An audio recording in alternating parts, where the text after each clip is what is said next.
A forma criativa do nosso pensamento se manifesta na forma externa. Como qualquer pensamento sentido como verdadeiro, é sempre retratado na tela do espaço. Assim, a palavra, ou seja, a convicção do homem, tornou-se carne, ou se manifestou. Joseph Murphy. E enviou Pedro e João, dizendo: Ide e preparai-nos a Páscoa, para que comamos. E disseram-lhe: Onde queres que preparemos? E eles lhe disseram: Eis que quando entrardes na cidade, um homem vos encontrará, trazendo água. Segue-o até a casa em que ele entrar, e direis ao homem bom da casa: O mestre diz-te: Onde está o aposento onde hei de comer a Páscoa com os meus discípulos? E ele vos mostrará um grande cenáculo mobiliado. Lá prepara. E eles foram, e acharam como ele lhes tinha dito, e prepararam a Páscoa. E quando chegou a hora, ele se sentou, e os 12 apóstolos com ele, e disse-lhes: Desejei com desejo comer convosco essa Páscoa, antes que padeça. Pois eu vos digo, que dela não comerei mais, até que se cumpra no reino de Deus. E ele tomou o cálice, deu graças e disse: Tomai isto, e reparte entre vós. Pois eu vos digo, não beberei do fruto da vida, até que venha o reino de Deus. E tomou o pão, deu graças, partiu-o e deu-lhe dizendo: Isso é o meu corpo, que é dado por vós. Fazei isso em memória de mim. Da mesma forma, também o cálice depois da ceia, dizendo: Este cálice é o novo testamento no meu sangue, que é derramado por vós. Mas ei que a mão daquele que me trai está comigo sobre a mesa. Lucas 22, 8, 21. No capítulo 22 de Lucas, lemos sobre a festa da Páscoa, que significa banquetear-se com o pão da vida. O pão referido é o alimento espiritual. Eu sou o pão da vida. Quando elevamos nossa consciência, através da percepção da onipresença de Deus, do amor infinito e da inteligência, nós somos apenas alimentados o suficiente. Não há um excedente. Pão e vinho são símbolos da substância divina e da vida divina. O pão é o pensamento divino. O vinho é a manifestação do nosso ideal. Estamos familiarizados com o ditado de que os pensamentos se tornam coisas. Deus pensa e os mundos aparecem. O mundo inteiro é um pensamento de Deus. A forma criativa do nosso pensamento se manifesta na forma externa. Como qualquer pensamento sentido como verdadeiro, é sempre retratado na tela do espaço. Assim, a palavra, a convicção do homem, tornou-se carne, ou se manifestou. É outra maneira de dizer que o pão é o seu desejo, o vinho é a aceitação e a realização do seu desejo na consciência. Por ilustração, uma garota quer ser atriz. Se alegra com o fato de que ela é uma grande atriz agora. Com os olhos fechados, em meditação, ela se imagina desempenhando o papel em um palco, diante de uma plateia. Ela vive isso e sente a emoção dessa experiência.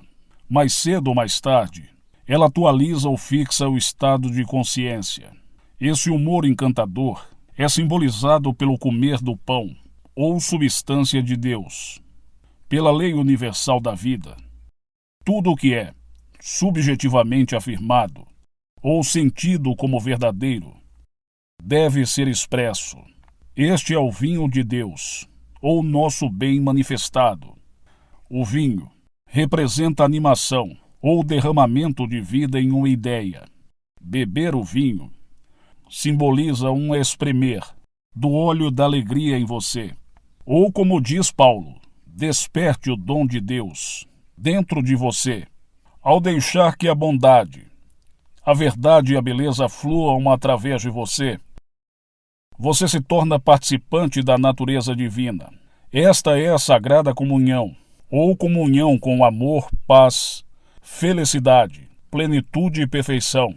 A vida tem dois aspectos: o saber, espiritual e físico. O espiritual é inspirador, o físico é nutricional. Essas qualidades são representadas na Bíblia como pão e vinho. A vida no homem é Deus. Seu corpo e seus assuntos são o mundo. Algumas das lendas antigas nos contam que o homem, Jesus, cantou com seus discípulos. Da mesma forma, quando oramos, devemos entrar em sua presença, cantando, e em seus átrios com louvor. Quando somos assediados por um problema, ou confrontados com o que o mundo chama de emergência aguda, nunca devemos abordá-lo dizendo: esse é um problema muito difícil. Muito trabalho mental terá que ser feito. O caminho da oração é fácil. A atitude deve, portanto, ser de esforço, mas sem esforço. O fim de toda oração deve ser: está feito, ou está consumado. Essas palavras significam que a oração é uma festa alegre, na qual o homem contempla a alegria da oração respondida. É uma comunhão espiritual. Ele deve se sentir descansado, equilibrado e calmo após a oração. Uma sensação de paz deve roubá-lo, além de uma satisfação interior de que Deus está fluindo através do seu problema e que não há problema. O homem espiritual, o estudante da verdade, nunca leva o problema a Deus, porque Deus não tem problemas. Por outro lado, o aluno leva a resposta a Deus, pois Deus conhece apenas a resposta. O primeiro passo que você dá na oração é aquietar a mente e se concentrar nos atributos de Deus que estão dentro de você. Por exemplo, permanecer na paz infinita, sabedoria infinita, amor infinito e inteligência, com a percepção de que sua própria consciência é Deus. Isso assegura a atitude mental correta, ou seja, Deus tem a solução. O segundo passo na oração é subir a colina do bem, ou Deus. Essa subida pode levar minutos ou horas, dependendo do indivíduo e do seu desenvolvimento. Sob nenhuma circunstância, deve-se começar a resolver suas dificuldades a partir de um nível de medo e dúvida, porque isso apenas agravará as condições. A consciência sempre engrandece. Se dermos nossa atenção ao problema, ele cresce e se expande. Você deve se desapegar completamente do problema e contemplar o seu bem. Ao meditar no seu bem, você está subindo a colina de Deus. O terceiro passo é: o seu humor de dúvida agora muda para confiança. O seu humor de medo muda para alegria e paz. Você está no topo da montanha. Esse é o momento de falar a palavra com absoluta convicção. A palavra que você fala no topo da montanha é a convicção, ou sentimento de que está consumado, que sua oração foi respondida. Seu coração bate ao ritmo de Deus. Sua contemplação é sua contemplação.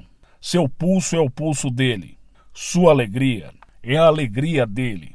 Você diz amém, de forma audível ou silenciosa, conforme a sua escolha.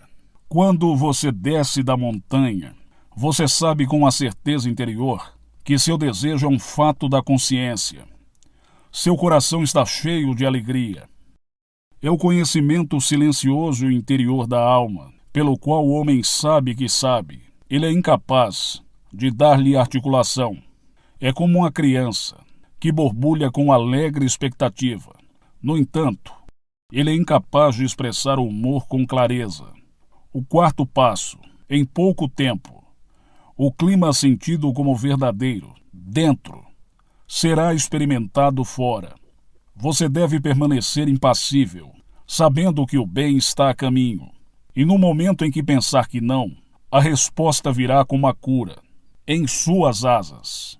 Na Bíblia, os personagens, personalidades e eventos nele retratados representam estados de consciência dentro de nós. Em outras palavras, os homens mencionados neste capítulo representam qualidades da mente. Todo o drama ocorre dentro do homem. É uma história da alma. A Bíblia pode ser lida no tempo passado, presente ou futuro, pois não há tempo em Deus ou na consciência. Lemos a Bíblia no tempo presente. É uma história de cada homem. A última ceia tem sido submetida a muitas interpretações. Todo homem que anda na terra é simbolizado por Jesus e seus 12 discípulos. Eu sou é Jesus, consciência, vida, ou a consciência dentro de cada um de nós. Existem também 12 faculdades, ou forças de consciência, dentro de nós. Estes são, às vezes, referidos como 12 tribos de Israel, ou os 12 discípulos. Nos tempos antigos, as 12 faculdades eram chamadas de 12 signos do zodíaco. A última palavra significa consciência, ou cinto sagrado dos animais. Todos os animais, ou seja, os estados animados de consciência, estão dentro do homem, assim como o infinito está dentro dele. Portanto, todos os tons, humores, vibrações e ideias estão dentro do homem. Eles emanam dele como Deus está dentro dele. Vamos agora para uma festa alegre e mística. Você, leitor, vai partir o pão com o escritor. A seguir tem outra técnica na arte e ciência da oração. A Páscoa é celebrada pelos judeus para comemorar o êxodo do Egito. Isso significa a alegria de despertar das trevas para a luz, da miséria e da dor para a verdade que torna o homem livre. Significa passar de um estado de consciência para outro. Isso é o que acontece na oração. Ele enviou Pedro e João dizendo: Ide e preparai-nos a Páscoa, para que comamos. Esse diálogo refere-se a si mesmo em atitude de oração.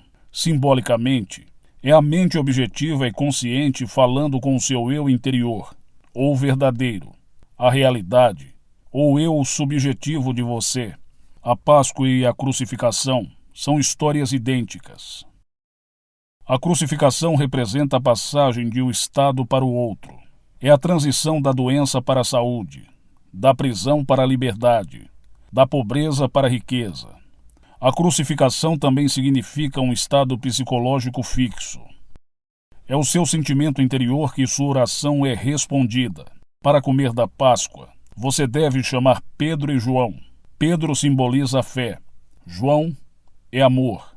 Quando entrardes na cidade, a cidade é o lugar secreto do Altíssimo, onde o homem comunga com Deus. Você primeiro acalma sua mente, então habita em seu próprio eu sou.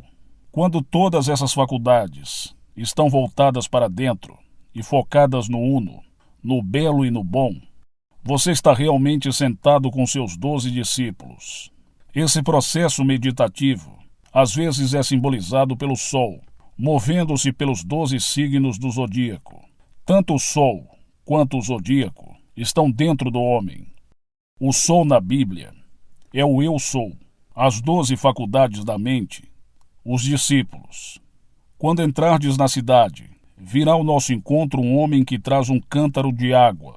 Siga-o até a casa que ele entrar. O homem com a água é Simão de Canaã. Isso significa a sua capacidade de ouvir as boas novas. Simão significa ouvir, e Canaã é receptividade, a terra prometida, ou a oração respondida. Significa que o homem fica quieto e adota uma atitude de escuta, como Lincoln ouvindo o princípio da liberdade, Mozart ouvindo o princípio da harmonia, e Einstein o princípio da matemática. Quando o homem começa a dar atenção ao seu bem, ao seu ideal, está seguindo o homem com o cântaro de água. Despejar água no chão representa derramar sentimentos sobre a semente ou ideia. Este é um humor delicioso, que se torna um estado fixo no devido tempo. Quando o humor é fixo, torna-se uma convicção subconsciente. A água ou consciência toma a forma de qualquer vaso. em que é derramada. Isso, em outras palavras, significa que a mente subjetiva, água, aceita qualquer coisa sentida como verdadeira, e a objetiva na tela do espaço. A expressão é a imagem e semelhança do tom, humor ou sentimento da ideia impressa subjetivamente. Então você descobre que o procedimento apropriado é ficar quieto, fechar os olhos, afastar-se da aparência objetiva das coisas e habitar no poder e na glória de Deus dentro de você. A ideia que você tem agora deve ser enriquecida pela fé, Pedro, e fertilizada pelo amor, João. A oração é um estado psicológico em que você se banqueteia com o seu bem ou ideal. Onde está o quarto de hóspedes? Onde comerei com meus discípulos? O quarto de hóspedes é a mente quieta, onde o homem se volta para o uno, o belo e o bom. Seus olhos estão voltados para o real. Ele está em sintonia com o infinito. Seus pensamentos são os pensamentos de Deus. E o poder de Deus está com seus pensamentos do bem. Agora ele está comendo da Páscoa, que é uma festa psicológica. Meditar significa comer de mim. O eu referido é o eu sou, ou Deus. Na oração, nos alimentamos de Deus, ou do nosso bem, até estarmos cheios do sentimento de posse, ou de sermos quem desejamos ser. Nosso desejo tornou-se uma convicção. Não buscamos mais o que temos. Devemos ter tudo na consciência, antes que possamos tê-lo, ou experimentá-lo, no mundo. Todas as coisas fluem do invisível para o visível. E ele vos mostrará um grande cenáculo mobiliado, lá apronte. Não importa o que buscamos ou desejamos, já subsiste na mente infinita. Fazemos com que seja objetivado, ou precipitado, ao sentir a realidade do estado, ou coisa desejada. Então o humor que é retido se manifesta. Dizemos que existe, independentemente do que o homem pensa. Já é um fato da consciência. Tudo o que temos que fazer é nos preparar. Isso implica que devemos estar dispostos a receber o dom. Eu sou um presente para você. Preparar-se significa reconhecimento, aceitação e convicção. Deus é o doador e também o dom. E quando chegou a hora, ele se sentou e os 12 discípulos com ele. A hora significa o tempo que você está pronto para demonstrar, ou você está pronto para colocar a lei em operação, construtivamente.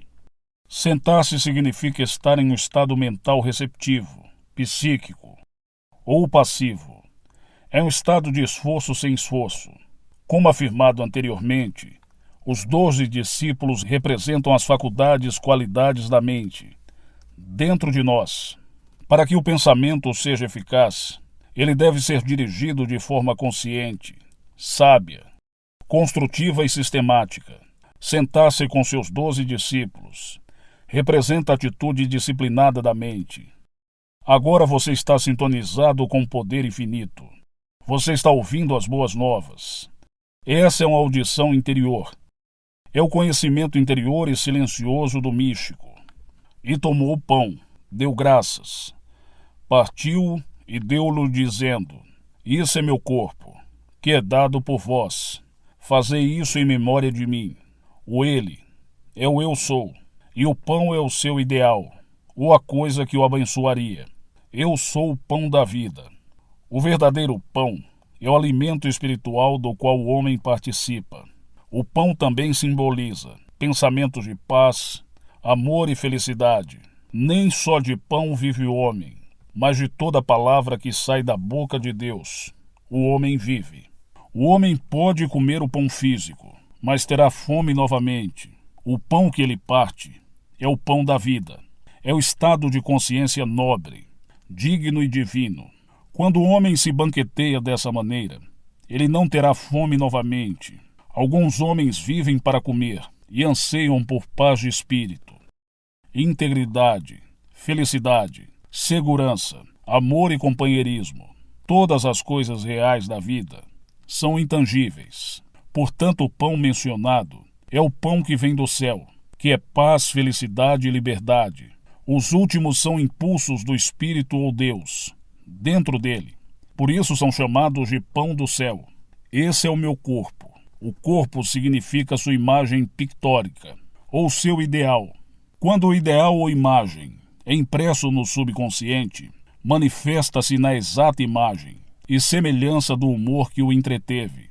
Por exemplo, se seu ideal é tornar-se um grande artista, esse ideal inflama a mente e gera um humor ou sentimento delicioso. Esse humor esconde o corpo ou a forma do seu ideal.